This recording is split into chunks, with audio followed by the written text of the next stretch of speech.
when I started to have clairs, my dream state, astral travel, reading tarot, crystals. I also ended up into becoming a Reiki professional, so I'm a Reiki master. That lovely holistic realm keeps expanding. And all of these lovely mixes of what we call the mystic plane. I'm also a person who loves to learn about helping people. And in fact, the clairs just made it that much more amazing to be able and be a part of my lovely oversoul. So if you're a 5D mystic, you don't actually have this idea that you are a key or that you're anointed or that you're an entity or that you're in somehow way, shape, or form made special because of clairs immediately. The 4D collective has a very different take on it because this is that part of being a human. And when you don't have your own emotion regulation skills in the forefront. And so you're not tending to take a look at your emotional body. And if, for example, there's childhood trauma involved, as we've learned from lovely Patrick Tiahan, childhood trauma survivor, good therapist, building a community, by the way, and he shares something very important that I actually am going to touch upon as well. And I've already began to touch upon it, but I will get there in a minute. So as he points out in one of his shares, the person who has childhood trauma will have emotional body disconnect. And I have learned this from my trauma-informed courses as well. So the 4D is a group that essentially, you'll notice, they are codependent types. Because some are martyrs, some are superior, some are the I'm going to take care, and if I don't, then I'm going to blame myself.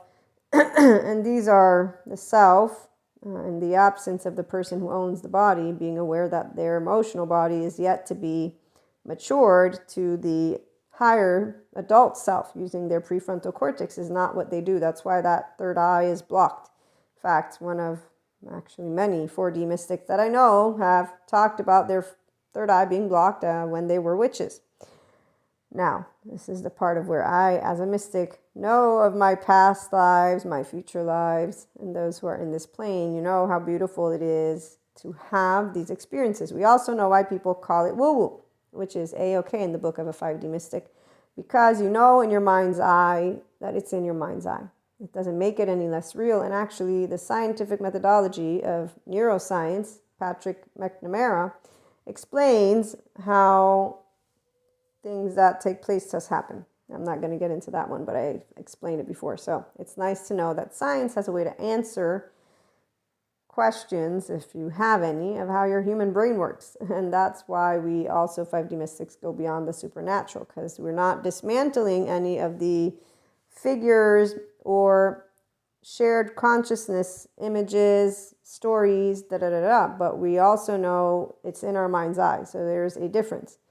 And oh, by the way, the 5D plane has been here for quite some time. And I've tried telling my 4D mystic friends, it's not the same as you know what you're trying to compare. But this is where it doesn't really matter, because it actually is true. I didn't think it'd be true, but it's true that those who stick to the 4D bandwidth are just going to stick to that.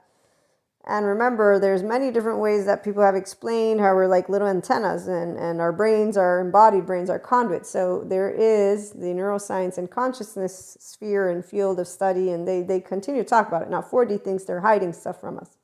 The whole conspiracy stuff, all the different conspiracies. I mean, there's just so many stories that can go around. And here's where 5D Mystic doesn't want to waste their time in imagination land, because we are actually busy wanting to create a world that is a better place for the entire human species. So we're all inclusive, even without one day of yoga, even though I did do yoga. Thank you, Sadhguru. And the yoga that I did, awesome. But you know what yoga is and why it's actually great that people are doing it since it trends. It is a portfolio of ventral vagus or vagal nervous system exercises, which is your mammalian heritage and my mammalian heritage. And it helps you to start learning how to harness your prefrontal cortex, or to use it, or at least to sit in mindfulness and to start creating silence. That's helpful because, you know, when you learn about neuroscience, lovely, what's her name? I forget. That lovely neuroscientist lady, I've read her to you all, and Dr. Sabina Brennan, and she talks about how what happens is that neuroplasticity, instead of going to your frontal lobes, because when you have a survival mode response, even if you don't have childhood trauma that is part of this, there's a way our brain will respond, will move if we're threatened. So if you're living based on survival mode, if you're in chronic stress, because your stress hormones, just everything's in stress zone, your frontal lobes are going to be squished down.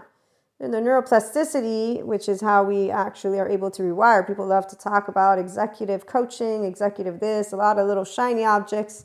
As an online marketer and an online entrepreneur, but I'm a responsible human being who cares about helping you to be yourself, which is nature, love, mammalian heritage, which I believe in time it will be revealed that all people can work that neuroplasticity with the bright side of it. And that's why yoga, again, as I was saying, allows you to sit in silence for 8 hours. And what you're doing, though, is you're working your human structure. Now, people that are going to be doing only that spirituality soul age group, that's where they sit and they spend their eons. And then, we have other soul age groups. I'm in that enlightenment soul age group, which is very different. Our interests are different. We tap into that infinite higher human consciousness potential experiences because we want to, because we keep using the scientific methodology, but really it's because we have emotion regulation skills in our integrated brain, all hands on deck, default mode network engaged, ventral vagal state on. And the default mode network actually is downregulated. So it's engaged but downregulated. While for those who scan a territory and it's not downregulated, it's called, I believe, neuroception. And they're always like, am I safe? Am I not safe? Which is why people can read each other.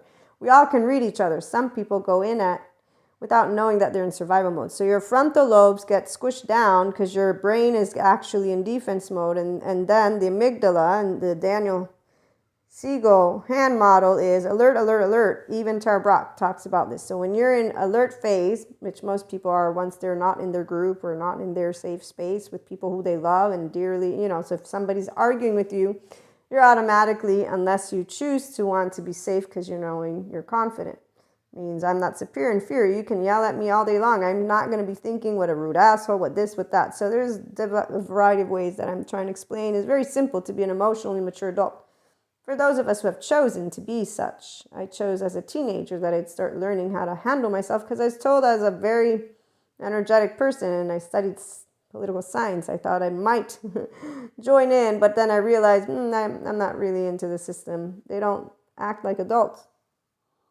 I'll never forget when I saw that they actually throw chairs at each other in meetings. I'm like, excuse me, I thought they were supposed to be leaders. Is that what leaders do? Because I thought leaders would set an example.